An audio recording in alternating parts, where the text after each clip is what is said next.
करोड़ों लोगों को पैदल चलवा करके मरवाने वाला नरेंद्र मोदी, हमारे देश की विकास दर को खत्म करने वाला नरेंद्र मोदी, हमारे देश के सैनिकों को निहत्थे चीन से मरवाने वाला नरेंद्र मोदी। ईवीएम में भी घोटाला हुआ है, लेकिन एक कितना घोटाला करेंगे? 100% नहीं कर सकते। जब हम राजद को वोट देंगे, महागठबंधन को एक वोट देंगे, तो 5 वोट भाजपा को चला जाएगा। बिहार के जिस तरीके से नतीजे आए हैं, आप कैसे देख रहे हैं? पहले तो जो है बड़े लोग खुश हो रहे थे कि महागठबंधन की वापसी हो रही है और कहा जा रहा था कि 150 से ऊपर सीटें आ सकती है, लेकिन ये तो पूरा ही पासा पलट गया। ऐसा क्या हुआ? क्या क्या नजर आ रहा है आपको?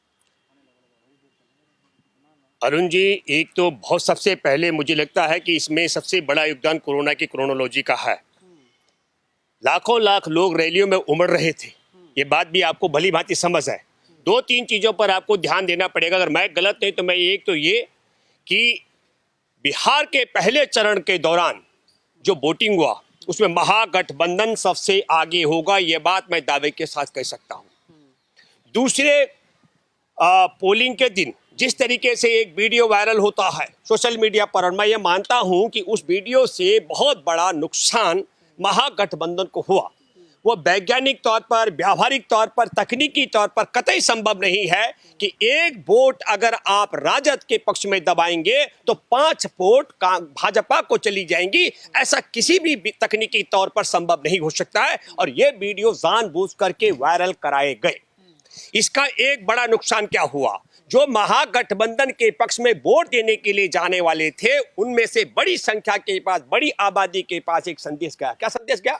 संदेश ये गया कि जब हम राजद को वोट देंगे, महागठबंधन को एक वोट देंगे, तो 5 वोट भाजपा को चला जाएगा, इसलिए हम एक वोट न दे करके 5 वोट का भाजपा को नुकसान पहुंचाने का काम करेंगे, इसलिए मतदाता बाहर नहीं निकला। ये मैं इसलिए कहना चाह रहा हूं, हम सब लोग, मैं आपके सामने माध्यम से एक बात, पूरा देश के अंदर दुनिया जानती है, जब बिहार का चुनाव का शुरुआत हुआ तो यह दावा किया गया था कि महागठबंधन के पास कोई उम्मीदवार ही नहीं है, कोई चेहरा ही नहीं है।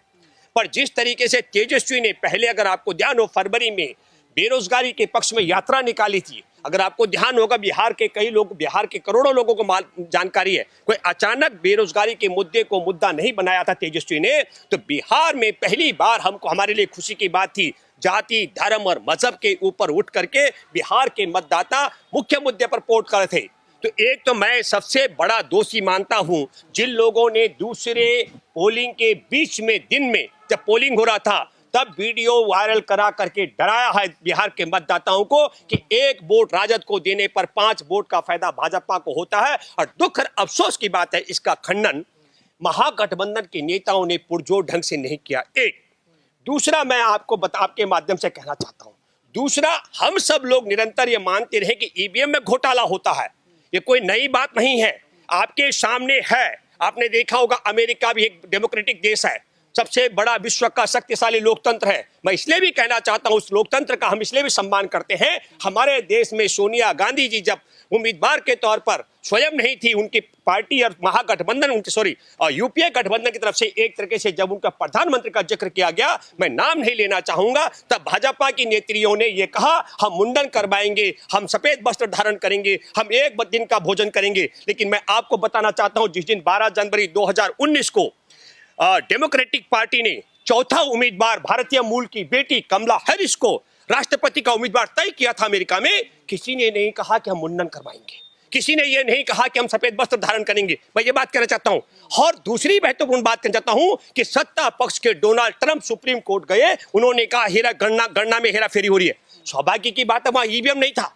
अगर वहां ईवीएम होता तो निश्चित तौर पर मैं ये मानता हूं, जिस तरीके से भारत में एनडीए निरंतर लोकसभा और विधानसभा में ईवीएम के माध्यम से घोटाले करके आगे बढ़ता है, तो शायद हो सकता है कि नरेंद्र मोदी जी का जो चहेता है वो वहां चुनाव जीत जाता। वो चुनाव नहीं जीत पाया। इन्होंने वहां पर हाउडी मोदी का कार्यक्रम किया, 1,40,000 करोड़ खर्च करके, उसके लिए नमस्ते ट्रंप का कार्यक्रम कराया। और यही नहीं, मैं आपको बताना चाहता हूं कि ये बिहार के चुनाव राष्ट्रवाद के नाम पर भी लड़े गए। वहां पर भाजपा ने कहा कि हम धारा 370 का विरोध करने वालों के विरोध में है। मैं आपके माध्यम से देश और बिहार के मतदाता कितने बुड़बक हैं क्या? बिहार के मतदाताओं को नहीं समझे? 6 अगस्त 2019 को धारा 370 के खिलाफ बहिष्कार किया था, उसको हटाने का जदयू ने संसद सत्र का बहिष्कार किया था और उसका विरोध किया था। और जिसने विरोध किया धारा 370 को हटाने का, जिसने बहिष्कार किया 6 अगस्त को संसद के सत्र का, उसको भारतीय जनता पार्टी ने गठबंधन में नीतीश जदयू के नेता को बिहार का मुख्यमंत्री बनाया और फिर मुख्यमंत्री बनाने जा रही है। ये हमारे लोगों को समझना पड़ेगा। मैं ये बात इसलिए कह रहा हूं, क्या बिहार के लोगों में, बिहार के मतदाता गरीब हो सकते, इतने मूर्ख नहीं हो सकते हैं कि आपने लॉकडाउन करके करोड़ों लोगों की रोजी रोटी छीनी, लोग पैदल चलते गए, उनके पैरों से खाल निकल रहा था, लोग मरते गए, महिलाओं ने खुले आसमान के नीचे बच्चे जने, लोग बेरोजगारी के लिए घूम रहे। और आपने ये भी देखा होगा कि भारतीय जनता पार्टी के बड़े नेता, जो एनडीए के बड़े नेता हैं नरेंद्र मोदी, उन्होंने कहीं नोटबंदी के नाम पर, मैं इसलिए कहना चाह रहा हूं कि नोटबंदी की परसों बरसी हुई है, नोटबंदी के नाम पर कहीं वोट नहीं मांगा। तब भी उन्होंने दावा किया था कि हर एक आज पूरे देश में काला धन खत्म हो जाएगा, आतंकवाद खत्म हो जाएगा, है ना। उन्होंने कहा था कि ये सब भ्रष्टाचार खत्म हो जाएगा, वो कहीं उस पर वोट नहीं मांग रहे। आपने दूसरा भी देखा होगा, उन्होंने हमारे देश की टैक्स पद्धति करके, नोटबंदी करके हमारे देश के 3.5 लाख से ज्यादा उद्योगों को चौपट किया और टैक्स पद्धति करके पूरे देश की व्यापारिक व्यवस्था को खत्म कर दिया। कहीं टैक्स पद्धति को बदलने के नाम पर वोट नहीं मांगा। तो नरेंद्र मोदी ने और ना लॉकडाउन के नाम पर वोट मांगा। क्या बोले, आपने देखा है? वोट तो मिला है। हाँ, नहीं, मैं बताता हूँ। देखिए, ये जो आपने कहा, जहां पर मुस्लिम बहुल क्षेत्र था तीसरे चरण का, टैक्टिकली इसमें भारत के चुनाव आयोग का भी मुझे षड्यंत्र लगता है। आपने देखा तीसरे चरण में मोदी क्या बोले? जो जय श्री राम नहीं बोलते हैं, जो वंदे मातरम नहीं बोलते हैं, जो मंदिर का विरोध करते हैं, मतलब जो अरे बिहार के लोग कह रहे थे कि हम लोग रोजगार के लिए, हम नौकरी के लिए वोट देंगे। मैं ये कहना चाह रहा हूं कि बिहार में तेजस्वी यादव ने कहा हम 10 लाख लोगों को नौकरी देंगे। क्या बिहार के लोग इतने बुड़बक लगते हैं आपको कि वो 10 लाख नौकरी देने वाले को हराएंगे? और नीतीश कुमार ने दावा किया था 19 लाख भी। हाँ, नो, हाँ, 19 लाख का वादा भाजपा ने किया और भाजपा का दूसरा बड़ा वादा है वो नीतीश कुमार को मुख्यमंत्री बनाएगी। और नीतीश कुमार का दावा है वो एक भी आदमी को नौकरी नहीं देगा। तो भाजपा कह सकती है हम 19 लाख लोगों को नौकरी दे रहे थे, पर हम ऐसे आदमी को मुख्यमंत्री बना रहे हैं जो एक भी व्यक्ति को रोजगार नहीं देगा। नीतीश कुमार मुख्यमंत्री बनेंगे? नहीं, मैं अभी तक जो गणना हुई है वो लगभग अभी भी 2.25 करोड़ वोटों की और गिनती होनी है।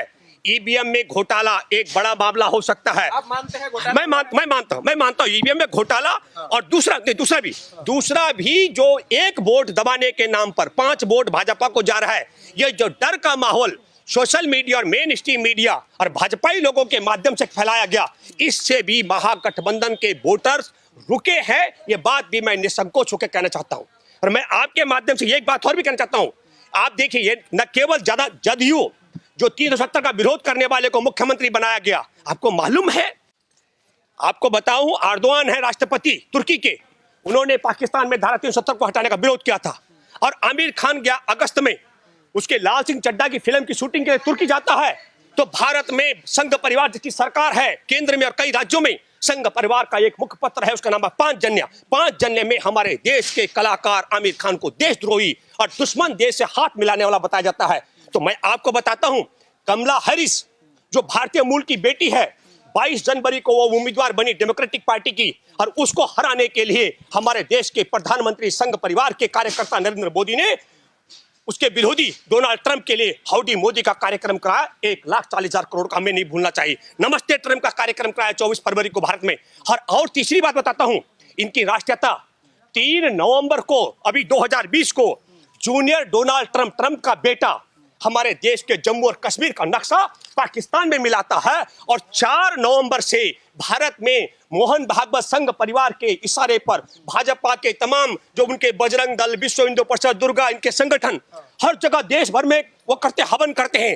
हाउडी मोदी से नहीं जिता पाए, ये नमस्ते ट्रंप से नहीं जिता पाए, तो इन्होंने हमारे भगवानों की इज्जत दांव पे लगा दी।